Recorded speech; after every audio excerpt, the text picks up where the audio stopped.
তো বন্ধুরা চলে এসেছে নতুন একটা রেসিপি নিয়ে। আপনারা আছেন গ্রামে মেরানো ইউটিউব চ্যানেল। আমি আজকে কচুর এই ফুল দিয়ে আর ইলিশ মাছের মাথা দিয়ে রান্না করব বন্ধুরা। তো চলো কচুর এই ফুল তুলে নিই।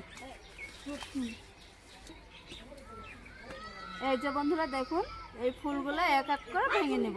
যে বন্ধুরা এই কচুর ফুলটা খেতে খুব ভালো লাগে, এইভাবে সবগুলো আমি ভেঙে নেব।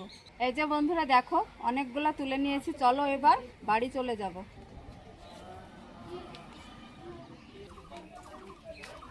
এই যে দেখো, এই কচুর ফুলগুলো আমি তুলে এনেছি কচু বাগান থেকে বন্ধুরা। আমি কেটে নেব, তার জন্য হেঁসো নিয়েছি। দেখো আমি কিভাবে কেটে নিই বন্ধুরা। এই যে দেখো, এই ফুল কিন্তু মাছের মাথা দিয়ে রান্না করলে খেতে খুব ভালো লাগে। এই যে দেখো, এটা বের করে নিয়েছি। এই যে, আর এই ফুলটা এটা বাদ দেব। এটাকে আমি ছোট ছোট টুকরো করে কেটে নেব।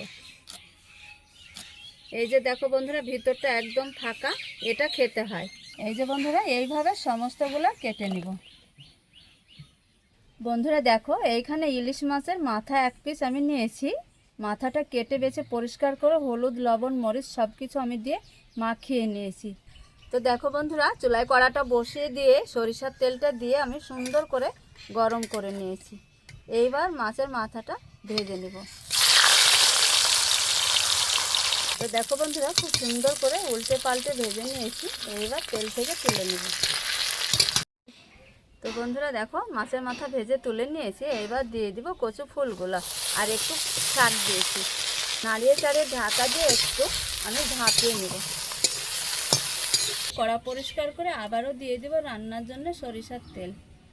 তেল গরম হয়েছে, একটু কাঁচামরিচ ঝাল বুঝে দিয়ে দেব সামান্য একটু হলুদ, স্বাদ অনুযায়ী একটু লবণ, দিয়ে দেবো সামান্য একটু ভাজা মশলা গুঁড়ো। এবার একটু জল দিয়ে দেবো। ভেজে রাখা মাথাটা দিয়ে দেবো। মশলার সঙ্গে এই মাথাটা কষিয়ে নেব একটু।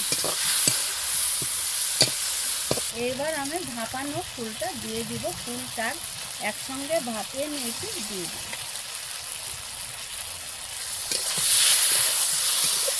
শাক একসঙ্গে মাছের মাথা দিয়ে রান্না হয়েছে। দেখো কতটা সুন্দর, দারুণ হয়েছে, আর রান্না একদম হয়েছে। এবার আমি ঢেলে নেব বন্ধুরা। দেখো এইরকম সবুজ সবুজ থাকবে, আর এই খেতে কিন্তু খুব ভালো লাগবে বন্ধুরা। এই যে দেখো, শাক যত সবুজ থাকে তত খেতে স্বাদটা লাগে, ভালো লাগে বন্ধুরা। তো বন্ধুরা, কচুর ফুল শাক রান্না করা তো একদম হয়েছে কমপ্লিট। ঢেলে নিয়েছি।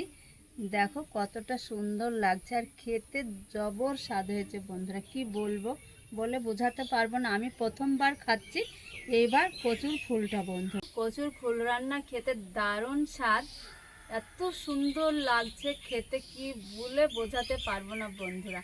এই রেসিপি যদি তোমাদের ভালো লাগে অবশ্যই লাইক কমেন্ট আর শেয়ার করতে ভুলো না বন্ধুরা। শেষ করছি রেসিপি এই পর্যন্ত বন্ধুরা। পরবর্তী রেসিপি নিয়ে তোমাদের সঙ্গে দেখা হচ্ছে। ভালো থেকো, সুস্থ থেকো, তোমাদের